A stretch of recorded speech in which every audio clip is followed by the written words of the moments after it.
decisions by itself, an AI weapon doesn't need human beings to tell it what to do. It can decide by itself what to bomb. And AI can even invent new weapons and new military strategies. It has, again, enormous positive potential. It can invent new medicines, new treatments for cancer. It has enormous negative potential.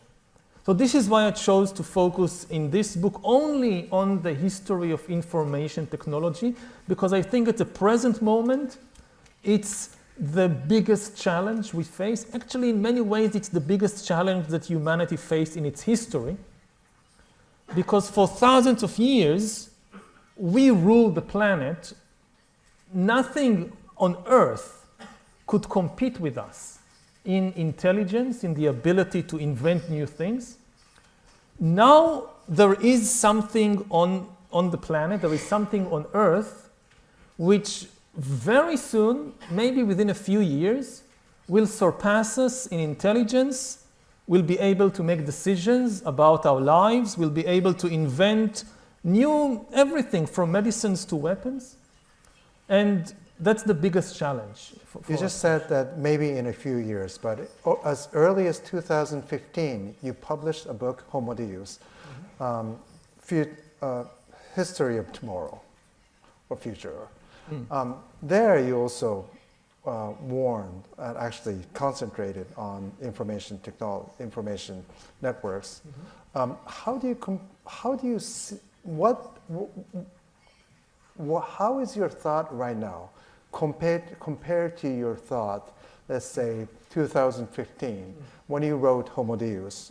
It's been 10 years. Yeah, you started as a historian and medieval military experts, and now you're focusing on, information networks and AI. Could you compare these, your development in past 10 years? Yeah, I think 10 years ago when I wrote Homo Deus, all this talk about, very few people were talking about AI at the time. You had some people of course, in the computer science departments. You had people in the leading corporations, like Google and Microsoft, who already understood what was happening. And you had a few philosophers like Nick Bostrom, who published Superintelligence in 2014. But when I wrote Homo Deus, it felt like, we are talking about something that maybe will happen in hundreds of years, some philosophical speculations with very little immediate practical implications for our lives. Now it's all around us, and the pace of development is simply astounding.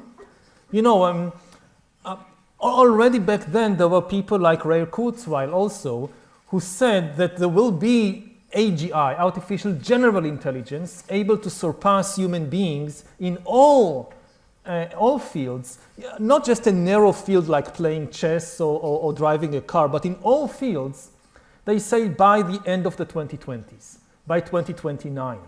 And even to me, when I read what Ray Kurzweil wrote, I thought, he's exaggerating. I can't be by 2029. Now Ray Kurzweil is still saying 2029, and he's considered one of the more conservative thinkers. Like you listen to the people who had the development effort in corporations in the US, in China. They were talking within a year, within 5 years, we'll have AGI. So it's sped up dramatically. The other thing is that all hopes of regulating this, of reaching some kind of agreement about this, seem now extremely naive. Certainly since the last US elections, I think really all hope of reaching a global agreement on how to manage the risk of AI development is gone.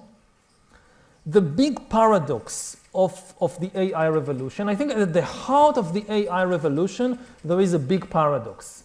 And it's a paradox of trust. When you talk with the people who lead the AI revolution, the people who run companies like OpenAI, like Microsoft, like Tencent, like Baidu, when you talk with the leading politicians, I ask them two questions always. Okay.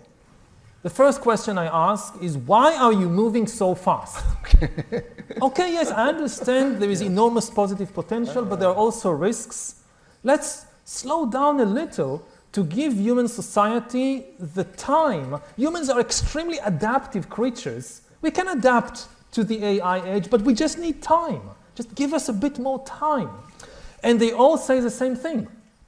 We understand there are huge risks as big as human extinction. We understand this. We would like to slow down, but we can't. Because if we slow down and our competitors in the other company, in the other country, they don't slow down, they will win the race. And the most ruthless people will then dominate the world because they will have this wonderful technology, AI. So because we cannot trust the other humans, we must move faster.